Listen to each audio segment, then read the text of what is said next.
Hello class, Mr. Long here. We're going to go ahead and wrap up this unit. This will be the last video lecture for this unit. We're going to have one more video lecture, but that's actually going to be for your test, and that's going to be a review for your big exam that's going to be at the end of this unit when we are actually finished up with the Treaty of Versailles, which of course we should all know that at the end of any war, there's always going to be a peace treaty that is going to be signed. So the last time that we discussed or had a video lecture, we talked about the United States entering World War One and the impact that the United States had on World War One, helping out the Allied powers fight against the Central Powers. And then we also discussed the last few days Russia's involvement in World War One and how Russia is actually forced to withdraw or surrender from World War One because they are experiencing a revolution or a civil war, if you want to call it, in their own country. So when Vladimir Lenin, who is the new Russian leader, takes over, that's like one of the first things that he does. He meets with Germany, he surrenders to Germany, and he's going to focus on getting Russia back to where they need to be. But as a result of that, of course, Russia's going to have to give up lots and lots of land. And another huge advantage that Germany will have because of Russia withdrawing or surrendering from World War One is they can take all of their troops from the Eastern Front and they can send them to the Western Front. So that's exactly what they do. But unfortunately for the Germans, they are very, very weak at this point. They have very limited supplies. Supplies are starting to run out. Soldiers are continuing to die on a daily basis, and the soldiers that are still living, that are still fighting, are exhausted. They get no breaks, and they're at the point where they really can't go on anymore. And then, of course, when the United States enters the war, the United States enters the war almost 3 years after the war begins. So the U.S. is very fresh, they're very motivated, and they're very willing to fight in this war with the Allied powers against the Central Powers. And that's exactly what happens. But unfortunately for the Central Powers, you're going to have Bulgaria and the Ottoman Turks, and they're going to surrender first. Austria-Hungary is going to be suffering from a revolution of their own, and that's going to force them to surrender. So really, the only Central Power country that is left in World War One is Germany. And we have mentioned how Germany has really fought offensive war during World War One. They've always been invading other countries and pushing into other countries. But at this point, they're all by themselves. And with the United States entering the war and joining on the Allied powers, the Germans are going to be fighting a defensive war. The Allied powers and the Americans are able to push Germany back into Germany. And now they're going to have to defend their own country. But at this point, the German soldiers are too tired. They know they're going to lose. There's no point of fighting, and they just basically quit. And on November 9th, 1918, Kaiser Wilhelm II is forced to step down as leader of Germany. So there's going to be a new German government that takes his place. And on November 11th, 1918, France and Germany meet and they sign an armistice. And an armistice is an agreement to end fighting. So at this point, on November 11th, 1918, and everyone, I never ask you guys to really remember dates, but this is an important one. So November 11th, 1918, you're going to have Germany and France meeting in Paris, and they sign an armistice. And an armistice is an agreement to end fighting. Okay, so at this point, Central Powers have lost World War One, and the Allied powers are victorious. Just to give everyone an idea of the impact that World War One had on the major countries that were involved, take a look at this graph. Obviously, the numbers on the left-hand side. And I need you guys to understand that this is in the millions of people, soldiers or civilians that are going to be killed from each country. So looking At Russia, Germany, US, the Ottoman Empire, Italy, the British Empire, Austria Hungary, and France. Really, the two countries that suffer the most casualties or deaths is Germany and Russia. Of course, the United States is going to suffer the least amount of deaths because the United States enters World War I in the spring of 1917 when the war has almost been fighting. We're going on for about 2.5, almost 3 years.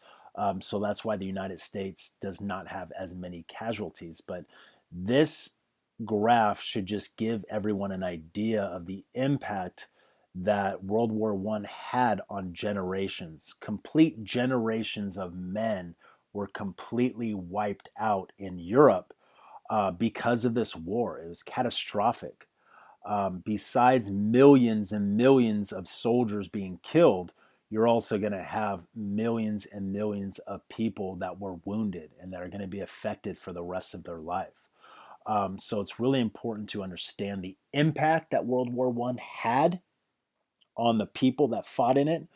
And also we got to remember the idea of total war because that's exactly what World War One was. It was total war, and total war is an important term to understand. That's when you devote everything in your country to winning this war, and that's exactly what all of the countries that were involved with this war did.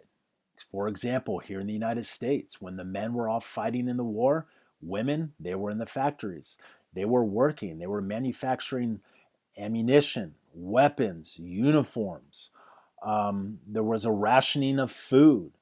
Remember, if you went to the grocery store, you couldn't buy certain food because the food that you would normally buy is going to be sent off into Europe for the US soldiers to take care of them. So the idea of total war is really, really important, especially when we talk about world wars like World War I and World War II. So once again, huge impact on the number of people that died as a result of this war. So now the question is, what is going to happen after World War One? And of course, there has to be a meeting. There has to be a meeting between countries from the Allied powers and then, of course, from the Central powers. And this meeting is going to be called the Paris Peace Conference. And there's going to be representatives from 32 countries, and they're going to meet in Versailles, France, to discuss peace treaties between the Central powers and the Allied powers after World War One. And this, of course, is going to happen in 1919. So I'm going to make reference or I'm going to mention the Big Four, and it's important for everyone to know the names of the Big Four and what country they represented. So, of course, you're going to have Wilson, the president of the US. You're going to have Clemenceau, who is a leader of France. You're going to have George, who is a leader of Great Britain. And, of course, Orlando, who is the leader of Italy. So, no matter what, on your test, you need to know who the Big Four were and what country they were leaders of. So once again, the Paris Peace Conference, they meet in Versailles and they discuss what's going to happen between the two powers, the Central powers and the Allied powers, after World War One. So just to give everyone a visual, of course, of the Big Four, we have Wilson on the left, we have George, then Clemenceau of France, and Orlando of Italy. Another picture of them actually meeting together in Versailles, France. Okay, so before World War One actually ends, President Wilson comes up with his 14-point plan. And what he does is he gives this speech to Congress. And he also lets the other European countries know exactly what he wants to happen after World War One ends. They know that eventually Germany is going to surrender. They know they're going to win the war. But the next step, of course, is to figure out how to deal with what has happened, how to make peace, and how to make sure that another world war never breaks out again. And that's really important that we understand that. So the Wilson's 14-point plan is a speech that he gives in January of 1919. And of course, it's his plan to end World War I and to make peace. But here's the deal. the other allied countries that the United States were allies with, they did not agree with his plan. They didn't like his plan whatsoever.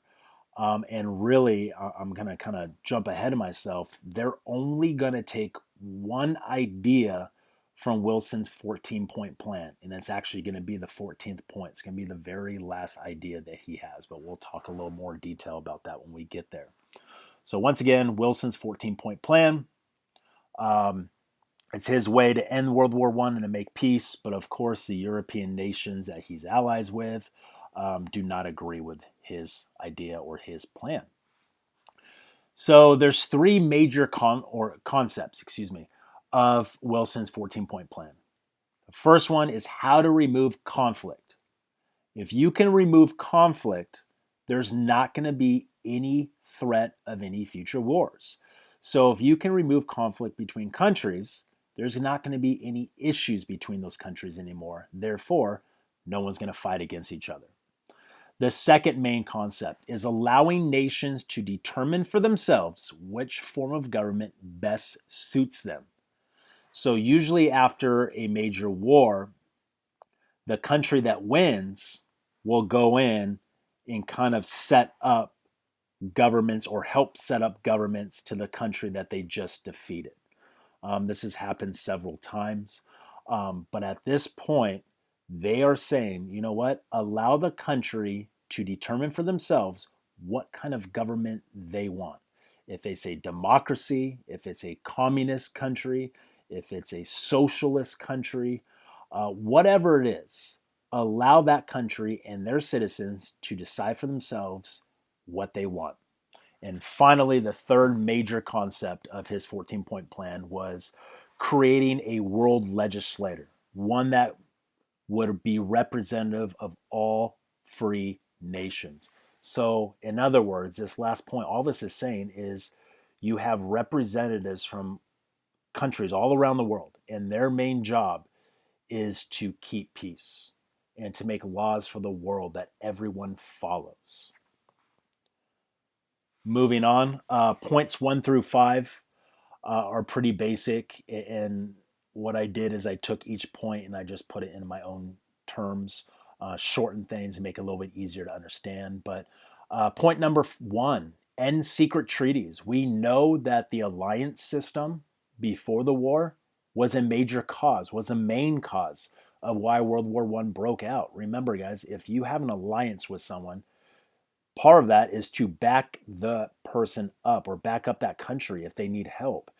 And if that country goes to war, you're linked to that country, which means everyone goes into war if they have peace treaties. Point number 2, freedom of the seas. No more unrestricted submarine warfare like the Germans practice. Everyone was free as far as trading went and so on. And that would lead into number 3. Number 4, reduce national armies and navies. This is important. There's no reason to have a large standing military, which means to have a big army and navy that is ready to fight at any time. There's no reason to have a big military at a time of peace. So the only reason why a country would have a big military or start building their military or make it bigger is because they want to do something with it. If that's invading another country or going to war, whatever it is. So they're going to reduce the size of countries' militaries. That's a big deal. And then, of course, the adjustment of colonial claims with fairness towards the people of the colonies. So we talked about this in the previous unit of imperialism. How all these European countries went into Africa and other parts of the world and Southeast Asia and China, and they divided up that land. And they took what they wanted because the land that they took benefited them in some way, shape, or form. If it was natural resources, if it was good land for trade, because they were close to water or trade route, whatever it is. So number 5 is important because, of course, it deals with colonies and imperialism. Moving on to points 6 through 13, specific suggestions for changing borders and creating new nations. So we're going to take a look at a map eventually later on, and you guys are going to see how Europe is going to look way different You're going to have the German Empire. You're going to have Austria-Hungary. You're going to have the Russian Empire. And large parts of those empires are going to be divided up, and they are going to become brand new independent countries. So, what Europe looked like before the war, it's going to look way different after the war. That's really, really important to understand. The next point, throwing out the idea of imperialism, because we know imperialism was also a main cause of World War One.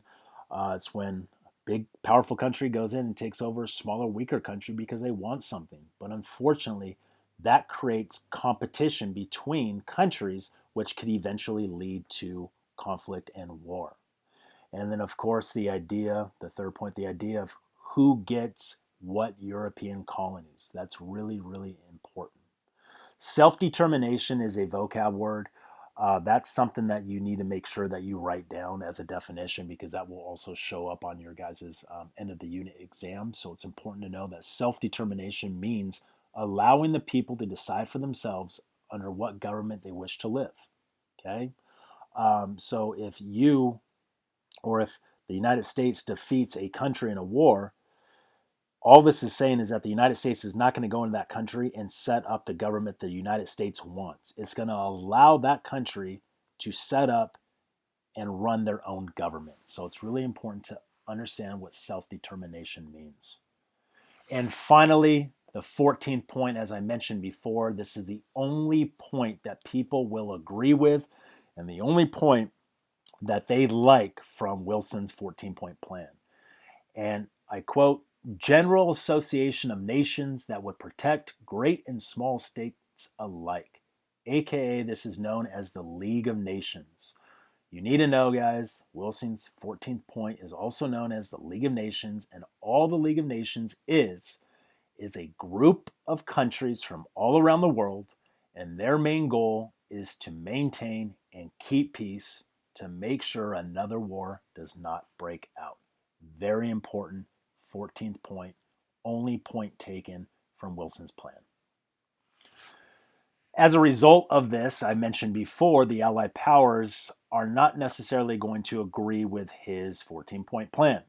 And this is what each one of those countries wants from the Paris Peace Conference. Britain, for example, wants to crush the German Navy, and they didn't want the freedom of the seas. They didn't think that the Germans would stop the unrestricted submarine warfare unless they completely destroyed the German Navy. France was very, very bitter. Remember, Germany invaded France very early on in World War I, and that's where the Western Front was set up. Millions of people were killed as a result of Germany and France fighting each other on the Western Front. So France is very bitter, and they want to completely disarm Germany, and they want to make sure that Germany will never, ever attack and invade France again. Italy, on the other hand, is mad because they want territory. If you guys can remember, at the very beginning of the war, before the war broke out, the Triple Alliance, which was Germany, Austria-Hungary, and Italy, and then Italy at the very last second jumps sides and switches to the Allied powers because the Allied powers promised them a bunch of land. And that's a huge motivation, a huge reason why they switch sides. So Italy wants something out of this Paris Peace Conference, and of course, that is lots and lots of land. U.S., on the other hand, President Wilson wanted to apply all 14 points of his plan that he came out with. But like I mentioned before, many, many people disagreed with this. And the United States, as a country, as a whole, the people, they wanted to stay out of European affairs. They wanted to go back to being neutral, almost being isolated, staying out of everyone's business. So as a result, of course, everyone does not want the same thing. Everyone or each one of these countries wants different things for their country that will benefit their country. But at some point, they're going to have to come up with a compromise. And we should know what a compromise is. That's like an agreement. It's a settlement that everyone is happy with, and that everyone gets something from it. So as a result, their compromise is known as the Treaty of Versailles. And of course, the Treaty of Versailles is going to be signed on June 28th, 1919, which is an ironic date because 5 years before that, to the day, was the assassination of Franz Ferdinand. So the treaty was signed exactly 5 years later, and this is going to be signed between Germany and the rest of the Allied powers. Um, Unfortunately, though, the Treaty of Versailles is really, really going to severely punish Germany, to the point where it's going to make Germany resent, become very angry, become very bitter towards the Allied forces because of what the Allied forces is proposing on doing to Germany and punishing Germany. So Germany's going to lose a lot of land, a lot of territory I've mentioned before. They're going to restrict their military. They're going to downsize their armies, their navies. They're not going to be allowed to manufacture weapons and stuff like that. And then the worst part is that they are going to be blamed for the entire war. Germany is. There's going to be a war guilt clause. And according to this war guilt clause, Germany takes sole responsibility for the entire war. The entire war, World War I, is Germany's fault. Okay? So that is the three main points of the Treaty of Versailles. We'll go into a lot more detail. Um, the Treaty of Versailles, though, the only thing I've mentioned before, the only thing they adopted from Wilson's 14-point plan was the actual 14th point, the League of Nations. And remember what that was? It's an international association of countries, which means it's just a bunch of countries from around the world. And their goal is to keep and maintain peace in the world so another world war does not break out ever again. So to go into a little more detail about the Treaty of Versailles, there's four main categories. If you look up at the top, you have the League of Nations, territorial losses, military restrictions, and then of course the war guilt. Excuse me. So I don't care how you guys take notes on this, if you guys want to create a chart of your own, as long as you guys all have the titles, which is League of Nations, territorial losses, military restrictions, war guilt, and then, of course, the information that belongs to each one. So starting out with the League of Nations, of course, once again, this is the international peace organization between enemy and neutral, between everyone around the world that wants to participate. But in the very beginning, enemy and neutral nations, countries that weren't on anyone's side, were excluded, meaning they were not allowed to be a part of the League of Nations. So at first, Germany, Russia, they're not going to be invited to the League of Nations because A, Germany surrendered and lost the war, and they were part of the Central Powers. And then you have Russia, and they didn't like the fact that Russia surrendered. When I say they, I'm referring to the Allied powers. Even though Russia was on the Allied powers side, the Allied powers were not happy with Russia because they surrendered and they got out of the war early. But remember, Russia was going through a revolution of their own and they really had no choice. According to the Treaty of Versailles, Germany is going to lose land. So territorial losses is our next section or category. Germany is going to be forced to return the Alsace-Lorraine territory to France. Now, guys, you need to highlight, underline, box in the Alsace-Lorraine. That is a piece of territory that is going to be fought over between Germany and France time after time. Okay, it was fought over before World War I. It was fought over during World War I, and it's going to be fought over during World War II. All right, so it's important. And it borders, of course, the two countries. But the Alsace-Lorraine territory is very important. Industrial city, trading, good for trade. So Germany is going to lose that land once again to France. Besides losing that land, Germany is going to be forced to surrender all of their overseas colonies in Africa and in the Pacific. Remember what a colony does for example for Germany. Colony is a piece of land that the Germany went in and took over and conquered. That land is very valuable to Germany because it's good for natural resources and might be good for trade. More land equals more power, whatever the case is. So Germany will lose all of their colonies. And that is going to be huge because if they lose land, they will also lose power.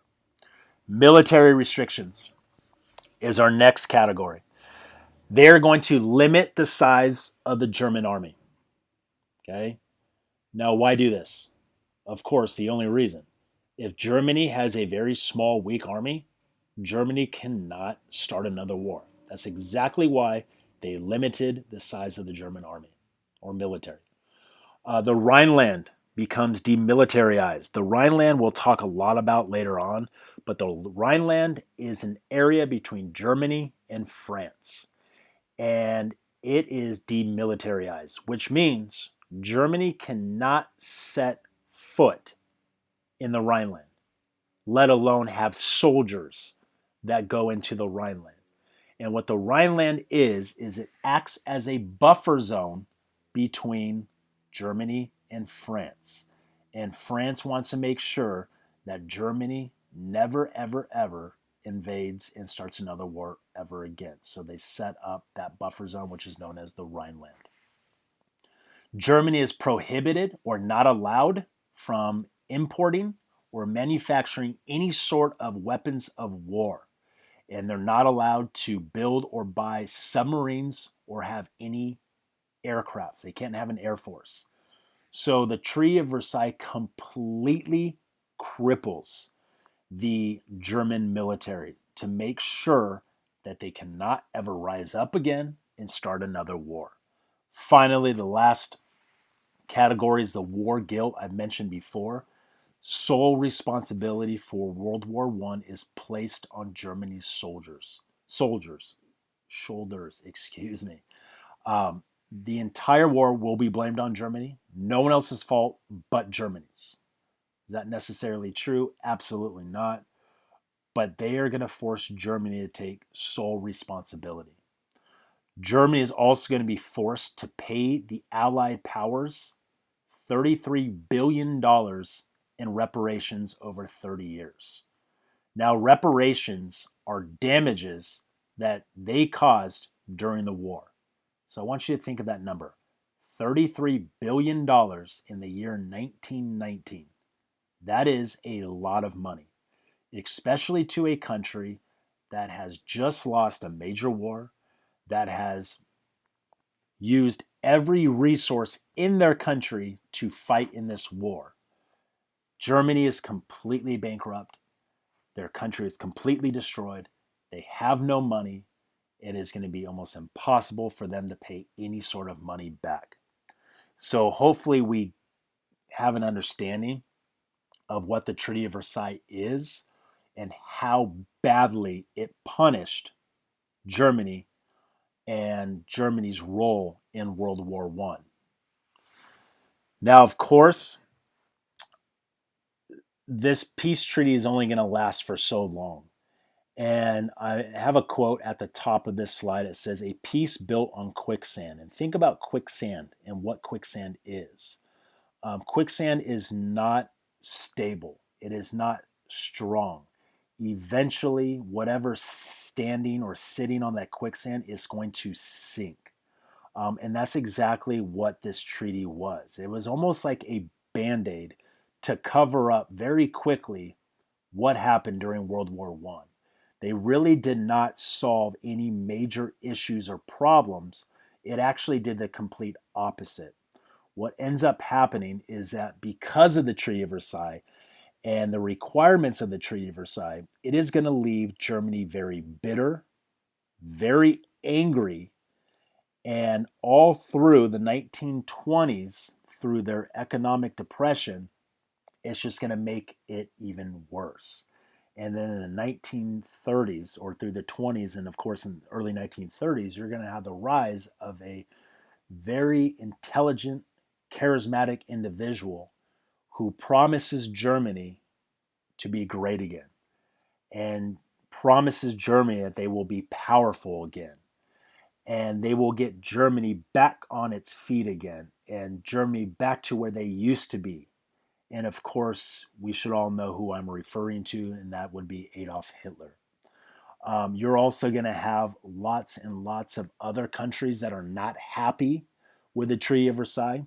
You're going to have people that are living throughout Africa and Asia, and they're going to be very unhappy because those people are not going to be given their independence like they were promised. They were colonized earlier, and they were promised that they would become independent countries again. That never happened. And of course, you're going to have two countries, Japan and Italy, that were promised lots of land. And after the Treaty of Versailles, they're not going to get all the land that they desired or that they were promised. And they are going to also become very, very bitter over that. And they're actually going to, not to jump ahead too much, but they're going to join forces with Germany before World War II breaks out. And they're going to become allies and friends during World War II. So it's really important that we understand the Treaty of Versailles. And remember, a treaty is meant to maintain peace and make sure another war doesn't break out. But with the Treaty of Versailles, it does the complete opposite. And it's going to eventually lead 20 years later to World War II. That's going to go ahead and end this video lecture. Make sure if you have any questions, you please ask. If you need to go back, go ahead and go back and re-listen to parts that you don't quite understand.